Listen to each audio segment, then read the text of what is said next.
In 1981, Reed Nicholson began selling tires out of an old barn in Mineral Bluff. Little did he know that he had just laid the groundwork for the most trusted names in automotive services in the Blue Ridge area. In 1997, Nicholson Tire Center became what it is today, holding the same values of faith, family, and great customer service. 2 locations to serve you, and the Blue Ridge location is currently expanding to offer fast service and the largest U-Haul provider in Georgia. Nicholson Tire Center, Blue Ridge, and Mineral Bluff.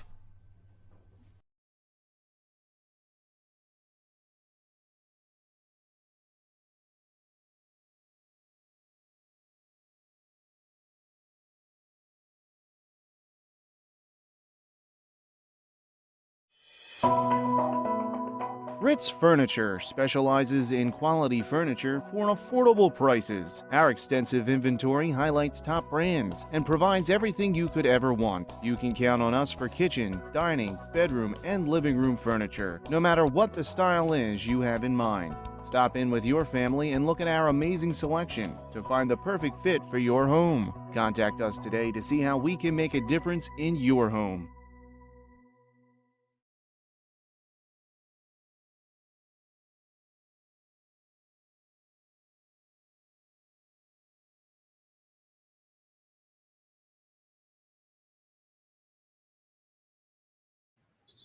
Hello, everybody, and welcome into Inside the Smoky Mountain Conference, presented by Team FYN Sports. Jake West, joined by Brandon Stevens. We are entering into Week 10 of the North Carolina High School Athletic Association football season. We've got that extra week coming down the pipeline here in a couple of weeks, but some good games on tap this week.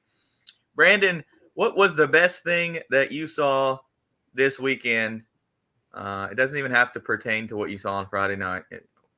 You might have had a good breakfast Saturday morning, but what was the best thing you saw this weekend?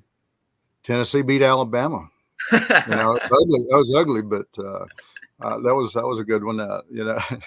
No, it was and the other thing too. My Dallas Cowboys didn't lose this past weekend. Yeah. They didn't play, but they didn't lose. Yeah. No, as a Tennessee fan, that's also the best thing that I saw this weekend. My wife's an Alabama fan, so it's a rough weekend in my house. Third Saturday in October is always rough in my house. Well,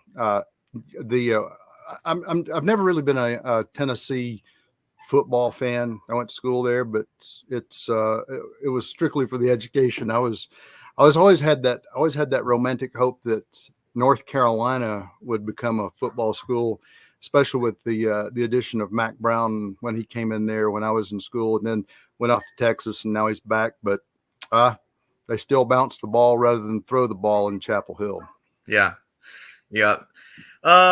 Back to high school football. We'll take a look at the RPI in just a second. But of the 3 games we saw this past week, was there anything that was surprising to you, or did they all play out about like you thought? Well, surprised in a sense that really I was at the Murphy game with Swain County, and so leading up to that game, not been the best of football games for Swain County. It was like a 2-0 loss to Andrews. That's where the ball slips between somebody's legs, and it goes out the back of the end zone, and if safety's called. So really trying to get some things moving on offense, defense. I was rather impressed with Swain County. We'll get into talking about that, but that was one of the more impressive things there. I like the fact that I think we called it right with the Robbinsville football game in Andrews, 28-7. Said last week, need to, what was it? Christopher Walken said, need more cowbell. We need more Roman Jones in that game.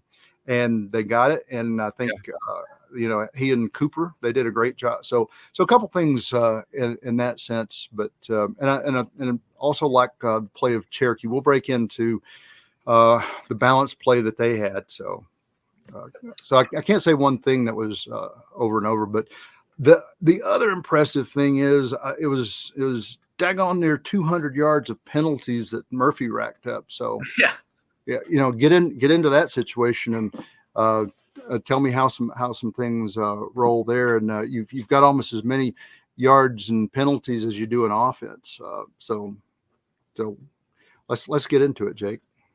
Let's take a look really quickly at the 1A West RPI top 10, still relatively the same. Mount Airy, Mountain Heritage, Murphy, Eastern Randolph, Starmount, Mitchell, Corbion, East Wilkes, Robbinsville, Union Academy round out the top 10.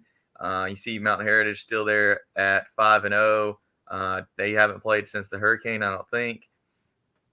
Cherokee bumped up to 13 with their win over Hayesville. Hayesville at 16, even though they're 2 and 6. If you look at the second column right here at Hayesville, their opponent's win percentage, they played some tough teams and some winning football teams, and that's got their RPI up so high. Andrews has moved down to 21st. They're at 4 and 3. Swain County at 28, and then Rosman rounds out the 36 teams in the 1A West. So as far as these, obviously it changes, depending on conference winners and all that. But as far as this top 10 that you're looking at right now, anything stand out to you? Anybody you think is going to end up? I'd say Robbinsville ends up more in the 7 spot, somewhere around in there, which obviously, depending on who wins the conference, they'll get that top. The conference winner will get that top 10 seed from the SMC. But anything really stick out to you? Well, let's look at a couple things here. Rolling down into the end of the season. Somebody wonders why Robbinsville is going to play TC Robertson, in that space. So at the end of the season, when all the week's game, all the regular season games have been played, we've got North Carolina High School Athletic Association gave a week to say either you can take a week of rest, or you can make up a game, or what have you. I think kind of scratch your head and say, well, no, why not just take a week of rest? But they're going to play TC Robertson leading down into that period. And I think that's actually kind of wise. You think of it, build your RPI a little bit going into that. Does that make sense? Sure. You stay active, make a little more revenue for the school, and it all balances out. And then good enough team. I mean, TC Robertson is a good team. It's obviously in a higher classification, 3A. I believe, if they've not moved to 4A, but in that, I think that's good. And you're probably right. They'll probably move up. I would even venture to say, depending on what the schedule looks like with Mitchell, could bump Mitchell down just a moment. But I think right at the top, Granite Bears, that's going to be the team that you're going to have to go through, whether they come to your house or you go to their house up in Mount Airy. Yeah, I agree. I wanted to take a look at this really quick, get away from the RPI. This is if the season ended today, so not counting the games that are going to be played Friday night, obviously, Murphy and Andrews and all those games coming down the pipeline.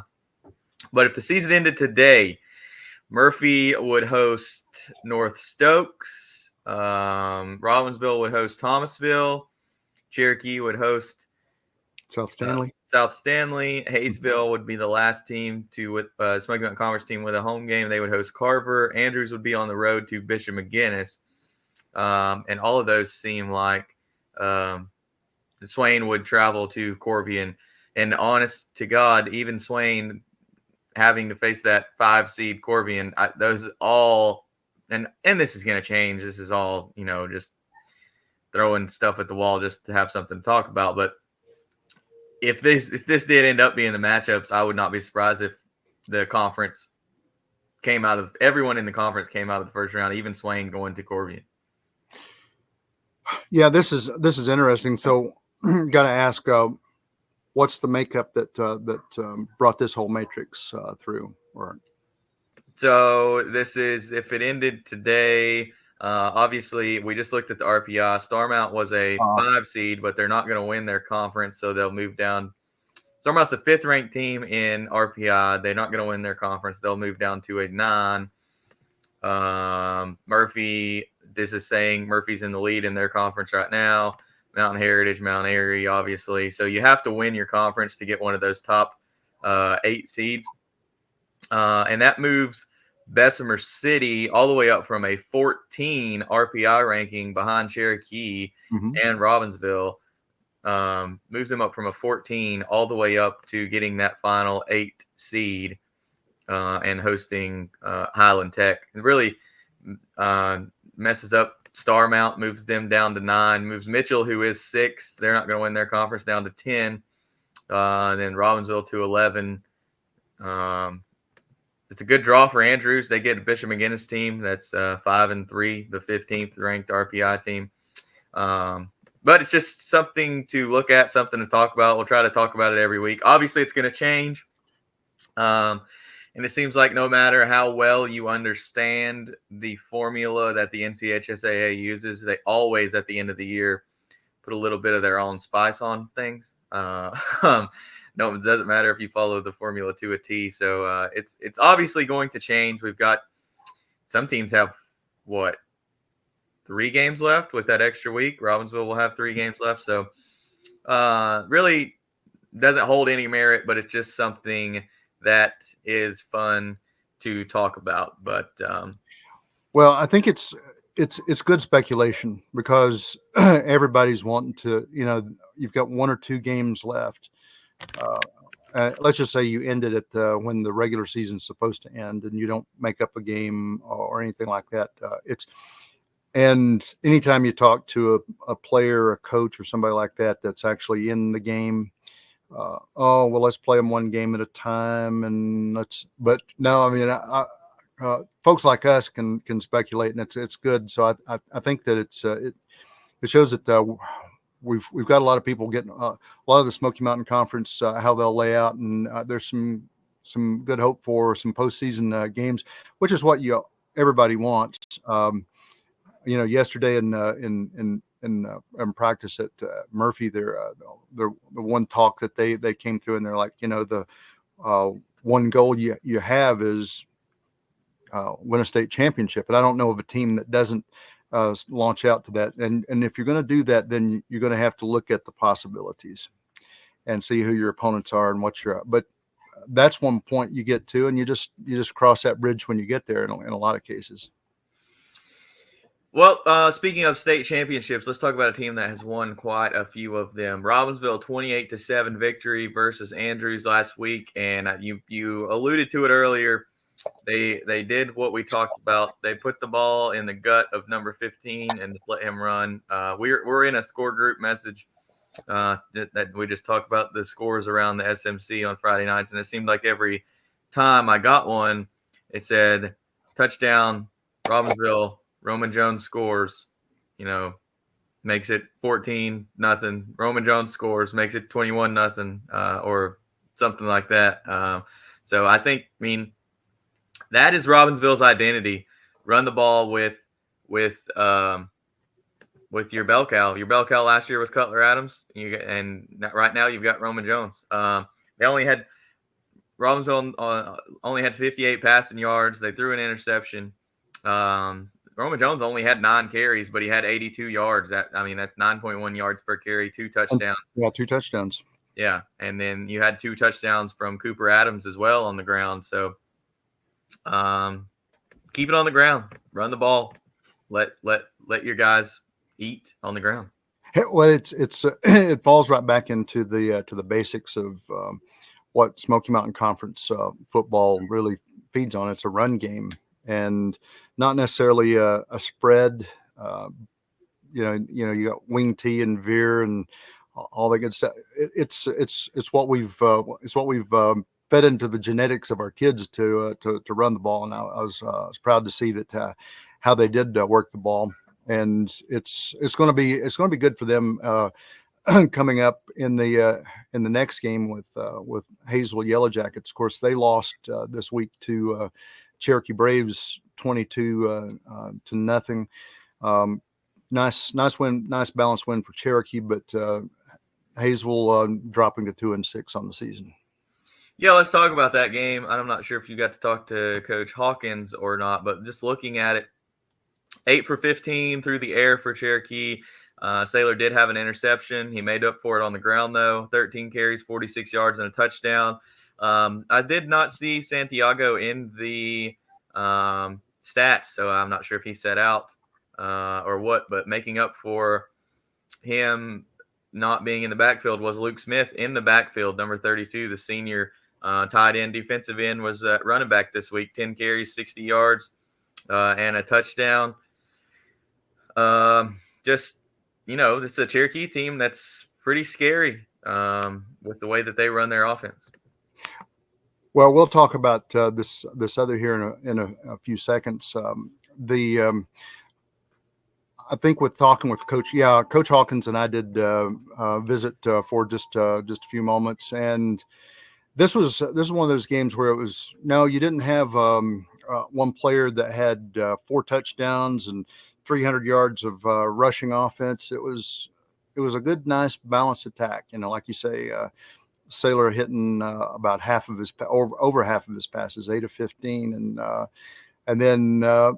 But also, Saylor is one that he's good at calling his own number, and when he does, he's fairly effective as a running quarterback. Luke Smith, again, not gaudy numbers, but hey, when those two are running, the touchdown machine turns on, and that's what helped. But down to the other to the other side of it, I think that Shiloh Owl and Javin Garcia, those were the two that were moving the ball in the air. And I think really talking to Coach Hawkins, he was not quite as impressed with the overall play.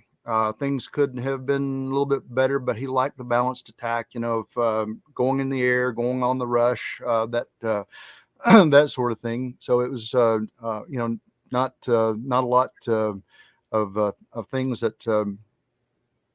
A lot of penalties or anything like that just kind of held you back. But he likes how things are beginning to kind of flatline or smooth out for his team, and he's got a reason to believe that, because in the past, just like a lot of the other teams in this conference, we could have made a touchdown, but we got called back for holding, or we got penalized for personal foul, or we got penalized for too many times for jumping offside or moving the ball or something like that.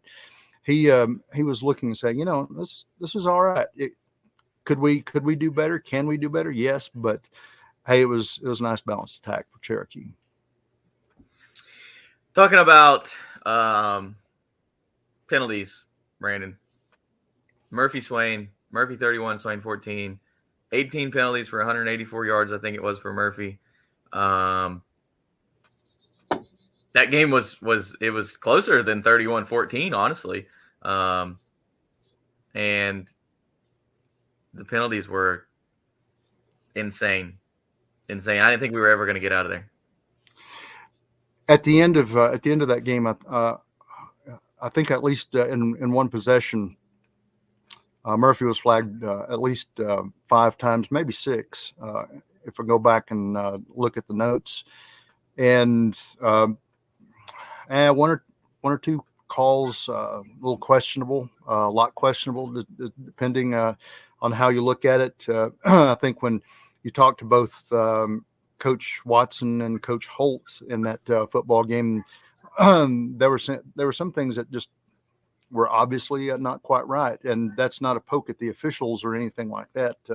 It's when you look at it and you see it with your naked eye on the sideline, then you go back look at it on video, and it's not calculating. There were some penalties that were not warranted, and then there were some others that a face mask here or there that wasn't caught.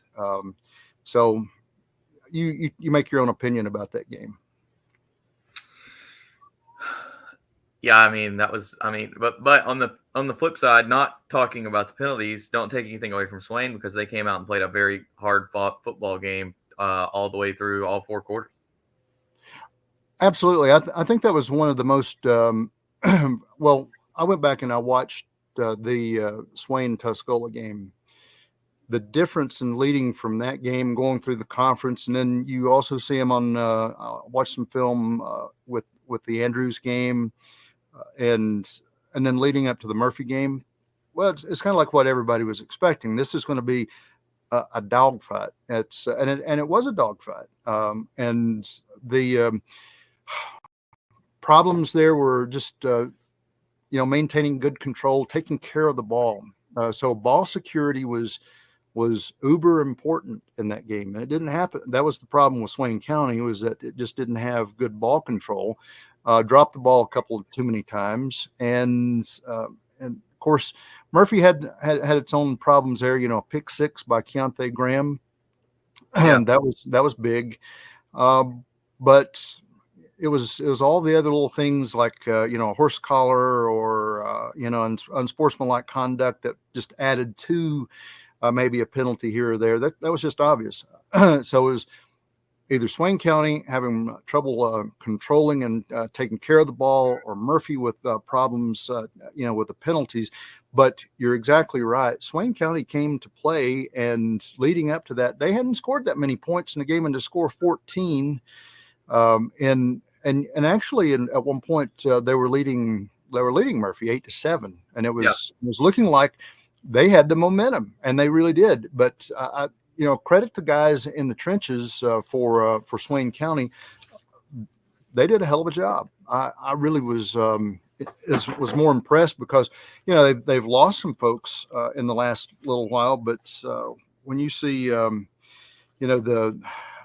there's so many people on this team that if I were coaching another football program that was in opposition to Swain County, whether it's Robbinsville, Murphy, Hayesville, Cherokee, Andrews, I would want them on my team. I mean, who wouldn't want Zeke Glaspie?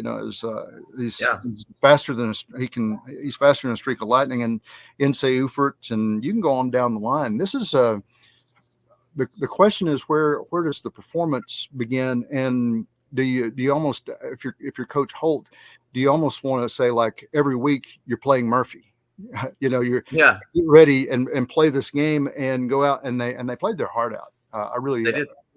They really did, and I was thoroughly impressed with, like, this is the best and team that you'll see in Western North Carolina, probably, or in the region, or in a greater region. Yeah, I would not want to play. I mean, they do. It looks like they are going to make the playoffs, and you think they're going to win a game or two down the stretch. I wouldn't want to be playing them in the first round of the playoffs. I wouldn't want to be one of those teams that, even though Swain is going to have to travel, I wouldn't want to be one of those teams that's having to play this Swain County team first round of the playoffs. I was talking with prior to us going on and doing the show, I was talking with Gary Ayers, who does the Maroon Devil Network. And I was just basically telling him, was like, we always speak in metaphor, old Southern metaphors. I was like, I'd rather pee on an electric fence than try to run through the trenches against Swain County. Yeah, definitely. Let's hear what Coach Holt had to say about the game and their upcoming game this week. Coach Holt, we talked a little bit after the football game at Murphy, but now that you've had a moment to digest things, any takeaways from that game that you want to talk about? Just like I said Friday night, I thought our kids played extremely hard. They got after it. Felt like towards the end of the game we started giving up some stuff, defensively, and giving Murphy a bigger play, or big playability, and so want to kind of shore that up. Tackling was an issue on a handful of plays that provided a spark for Murphy, and they took advantage of that. And so again, ball security is big for our offense. We can't put the ball on the ground and expect to go score a bunch of points, and so just keep working. We're going to keep working. We're going to get our kids in here today and have a good week of practice, and can't give up on the process. I know it's frustrating for a lot of people, but still got to continue to get better and continue to work on the things that have hurt us kind of consistently. So got to be very intentional in practice this week. So I hear all the things that you need to do, right? Ball security, give your defense a rest, that sort of thing. You put all those X's and O's on the board. This week it comes down to some Jimmys and Joes, it sounds like, because you got a little bit of drama with Swain, Cherokee. You go to their place, their cousins, and maybe even other family members sitting across from one another. So this one could be interesting too. You've got some good players that you're going to have to focus on, but there'll be a dramatic effect to beat Swain and Cherokee. Yeah, it's you got a lot of family on both sides, with our native kids, and it's real big for us to not overemphasize it, but know that it's very important to us and our kids, and they've got some real good athletes. Quarterback's very, very tremendous throwing the football, and he's also got the ability to hurt you with his legs.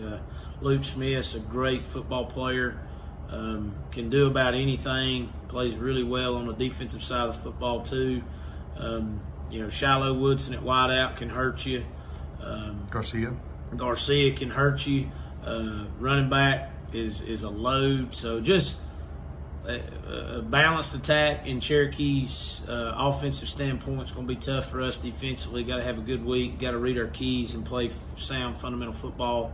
And then, be able to handle and weather the storms of momentum in this game, because there's always, it's back and forth, a surge by Cherokee, a surge by Swain. And so just kind of being able to weather the storms of momentum in this game and the emotion that it will be played with is going to be important for our kids. A lot of good things from Coach Holt. How do you feel about their chances this week coming down the line versus Cherokee? With some of the things that happened in that in their previous football game, whenever they were shutting out Hayesville, I think that Cherokee has some good momentum. Both of them have good momentum because really, again, you played Murphy. It was a tough football game. You come out of that one 31-14 loss to the Bulldogs. Now you got to switch and go on the road again. You're going to go to Cherokee. So Cherokee hosting the game. I think that in this one, Cherokee having some momentum, they're beginning to figure some things out. Some more things are becoming a little more effective. You can look at it depending on how you want to say, well, not too many yards rushing, not too many yards passing, but it was very efficient.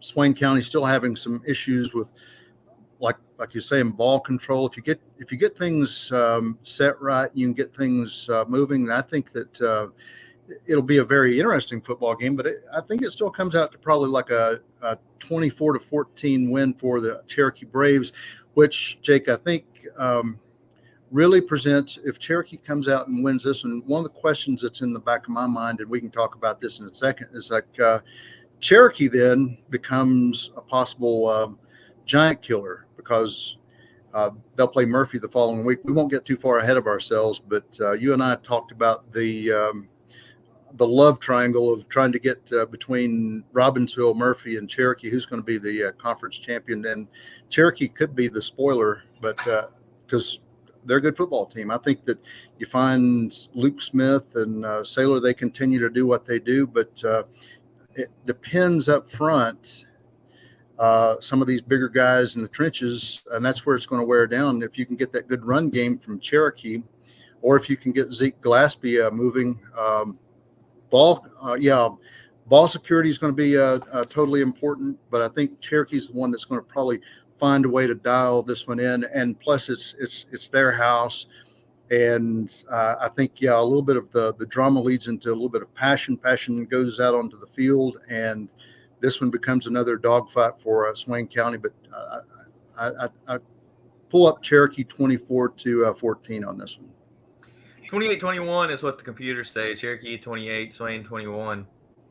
So I think, I do think it's going to be a close game. I was trying to look at a second ago what Cherokee's record was at home this year. I think they performed pretty well at home, especially in conference. So I think that gives them the edge. But I really liked what I saw from Swain. I don't know if they were just playing possessed because they were playing against Murphy, and those games are always close. But I don't know how they have not won a game this year. So I wouldn't be counting my chickens before they hatch if I'm Cherokee. Cherokee is going to be my pick in this one, but I do think this could be a very close football game coming all the way down to the final buzzer. And I think also the fact that you're number 3 in the conference, and that rarely happens for Cherokee. Usually it's the big 3. It's it's a Swain, Murphy, Robbinsville, Swain, Murphy. Some combination of those 3, and it's unique now for them to be in that spot, and they've got again good momentum from and they're getting good work out of their players. Could Cherokee do a little bit better? Sure. But I think that they've got what it takes to get past Wayne County. It's just, again, like we're saying, they'll still be tough in the trenches. And I believe Swain County is going to be coming into Cherokee ready to battle. The only thing I'll say here as to why Swain could win this football game is Swain's secondary against Murphy looks pretty dang good. 2 interceptions to start the game. And what does Cherokee like to do? They like to pass the football. So if, they can come away with some takeaways, and we've seen Cherokee be careless with the football. We talk about it every week. Can they hang on to the football? So, but same thing can be said for Swain. Can they hold on to the football? So, I think key there is if you're passing, you've almost got, if you're Jonathan Saylor, you've got to almost look around and say, where's number 10? Keontae Graham. Don't throw it there. Or because he's the one who had the pick 6 against Murphy Bulldogs, but he's also pretty good in the secondary. Corey Stillwell, he's the receiver for Swain County. So depending on that coverage, and that's another factor. Murphy wasn't exactly expecting the coverage that came at them. So there was a little something that you didn't see that they drew a little bit different. So I wouldn't be surprised if you saw some of the same play schemes going into that game with Cherokee as you did with Murphy. Moving right along, Robbinsville at Hayesville. What's your thoughts here? Well, again, I hate to sound like just a broken record, but depending on what it is, you just keep running with your guy there, Roman Jones. All right, well, let's get past that. We know he's a good runner. He does things really well, and feed the pig there with this one. This one's I think could get quite ugly. We're getting down to the end points of the season, and with everything that's going out, Robbinsville's chomping at the bit to get up there as high as they can in the Smoky Mountain Conference. Depends on, to me, the big key and what I like about Hayesville is their defense. They're just unrelenting, and you're going to have to keep your eye, obviously, on 15 and 17 in the black and white, because it's going to be either or. Passing game, not so much, but just can the Cason Buchanan, the Chastain, Denton, Collins, Brown, Abrams, Devane, all those guys who are in the core box of Hayesville, can you stop the run? Can you stop the little pitch outs that come around the corners?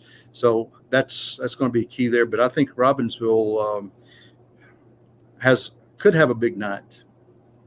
35-7 Robbinsville. Yeah. Even though it's at Hayesville, I just think Robbinsville too deep, line's too big, they're going to be too overpowering for Hayesville. I agree. I mean, that's what I'm kind of dancing around there. But it's going to be it's going to be the work again in the trenches, and I think that that's where Robbinsville just likes to grind you down, and that's what's going to happen here, I think. So I don't have any difference of opinion of what the computer says. Andrews at Murphy. This game we will be streaming live on fyntv.com. Andrews coming off a loss. This is a game that past 5 years it's been very close. It's been a very good game for both sides. Well, this one I think if we look at it through the eyes of the Wildcats, how healthy are you? Is Everett Tatham going to be a quarterback, and is he going to right now as you roll through the valley, so to speak, and this one's going to be played at Murphy. How healthy is Everett Tatham? Is Eli Aguilar at 100%? So there are a couple of questionable injuries, and everybody's speculating between the two as Cameron Clem is he going to be at 100% this week? So I think part of it specifically, if you're looking down for Andrews, it's injuries and who's going to be where. I think when it's a real good indicator that Everett Tatham is the obvious leader of this team. When he's a quarterback, things tend to go to their potential or go as they're intended. When he's not there, it's a little more chaotic. I'll put it that way. On the other hand, Eli is one of the folks that can take you there, but turn it around on the other side. This is one of the other strengths of Andrews Wildcats is their defense. I mean, when you've got like Colton Rose, Gabe Aguilar on the other side, man, trying to move those guys around, that interior line, between them, I think they're between 280 and 300 pounds in that one side. But that one thing, I mean, right in the middle of what you're trying to say, you talked about health, and then you talked about that interior line. Braden Gaither for Andrews, is he going to be healthy? He looks like he could be one of the best linemen in the conference over the next few years. And you've seen him miss some games, and the line play has struggled without him out there. Well, that's where you get a little misinformation too. I think whether you're Swain playing Murphy, Robbinsville playing Cherokee, or whoever, whatever the combination of the Smoky Mountain Conference teams is, it's almost like you've got people from the CIA or working with putting out counterintelligence to say that somebody's got a broken leg and they really don't, and then they show up in the game. I.e., a couple of years ago, everybody thought Peyton McCracken was done, and he was, and you know what kind of force he was for Murphy. And Murphy Robbinsville was kind of counting on him not being there, and then all of a sudden he shows up in uniform and plays what. So I get that. So some of the stories you hear is that Gaither may not be back, and there's some other people. Everett Tatham is not feeling good. He won't be quarterbacking this week, and all those stories tend to circulate. But some of those is real, and the big piece here is that Andrews does not have a whole lot of depth, hasn't had depth, and just even a couple of years ago when we had really good teams coming out of Andrews, it was the worry.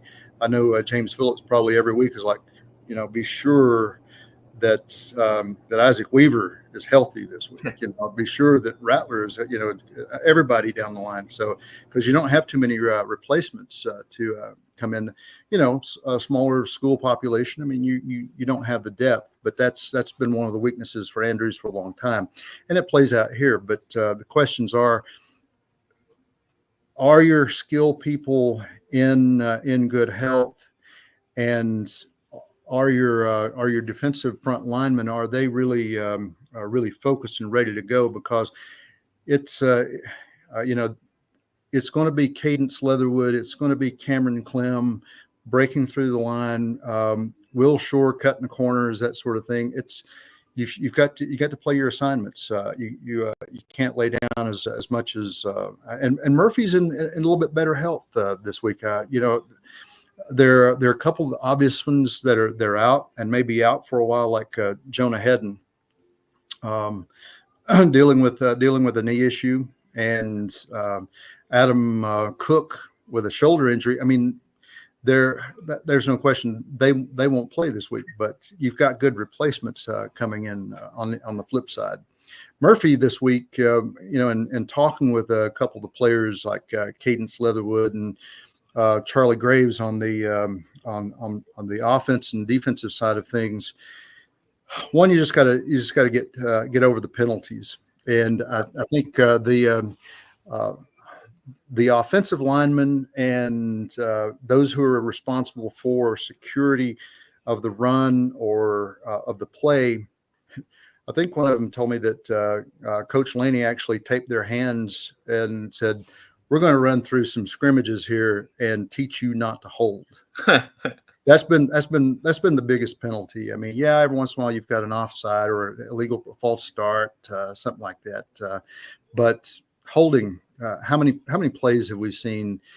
Just some superstar play that runs down and Murphy's coming back. Coach Watson may have taken out the credit card and went and bought some white gloves to give to his linemen. So when they're playing against or some black gloves or whatever color Andrews is going to be wearing on Friday night, just to try to get away with the little extra grab here and there. But breaking this game down, Brandon, what do you see the final score being? This one, I think it's always a passionate game. I think that Andrews comes to play. I mean, they're not going to not come to play. Murphy's eyeballing it down. They're on a streak. They're eyeballing the Smoky Mountain Conference, good position in the state playoffs. Yeah, you've got some substitutes in the back, like I mentioned, but I think this one could be a nice little breakout night for a couple of different offensive players. You may come up to like 42-7 on this one, and Murphy's favor. Yeah, the computer says 42-10 Murphy, 31.5-point favorites. I think it's going to be closer than that. I don't think Murphy's going to score that many points. I'd like to see number 10 play better in black and gold. I hope Andrews is healthy. If Andrews is healthy, I think this is a much tighter game. I think it's more so 28-14, something like that, or 21-14. Murphy's offense has been bailed out by their defense every game this year. Like I need to see them finally click. They have the ability to, but if it weren't for that defense, we'd be looking at a much different record for the Dogs here at this point. So I think if that offense finally hits its stride and clicks, then yeah, I think your score prediction could come true. But I haven't seen it, and until I'm proven otherwise, with the defense I've seen Andrews play, I don't think Murphy can score that many points. So I think maybe 21-14, 21-7, something like that. I think Murphy wins, but I think it's closer than a lot of people are thinking.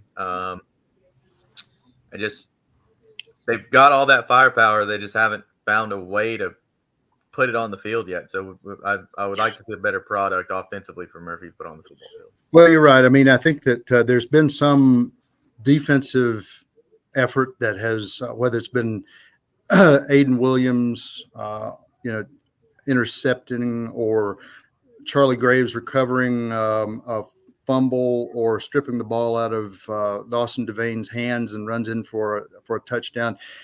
defense has, and one may look at it and say, well, you get your points where you want, but yeah, there are, and I talked to Brady Grant about this to say, interceptions. How does that play on your psyche, and what happens, and why do things go wrong there? And that's an obvious thing that needs to be addressed. But and some of the run plays, obviously, that go down. I like you get a good run out of either a sweeping Ryan Payne or Will Shore, and it's called back. The discipline there, and I think sometimes even coming from the snap, moving the ball before and then putting it back, you've got to watch things like that. So that's the little thing that messes up. But then just in the execution, you're probably right with some things that don't exactly go right. And they've got all the tools and all the resource and all the people in skill positions to do those things, and to see it where they just this could be the week, I think, to bring that about. Coach Gary Thompson had some tough love words with the team yesterday and or this week, and said, "Hey, look, you're a little soft. You've got to firm up, and you've got to do all the things right and finish the drills." Yeah, and you can't be soft this week. This is a gritty Andrews team. Any team that wins 2-0, 7-2, that's a tough football team. So if 1,000 ways this could play out. It all depends on who's healthy and who's out there. I mean, Gaither is a huge part of this football team. If he's not on the line, then they take a huge step back. If Tatham's not fully healthy, they take a huge step back. So it'll be fun game to watch. We will have it live 7:15 or 7:10. We will go live for our pregame show on fyntv.com. Hopefully we'll have a few guests on the pregame show. Watch for free, fyntv.com, Facebook, YouTube, and on the website. Brandon, anything else you want to add? No, I think it's just another good week of football, and it's this one could be a little where we've been suffering the cold. This one could be an unseasonably warm game, which may change the dynamics of some things. Looking at weather, but it's a nice crisp fall. I'm just ready to get to Friday and see what happens. Play them out and see how we rolled out. I mean, it's amazing how fast the season has gone. It's gone like smoke through a keyhole. So, but anyhow, enjoy it while it lasts, and proud to be a part of it. And we'll see you Friday, Jake. Yes, thanks, Brandon. As always, this has been Inside Smoky Mountain Conference presented by Team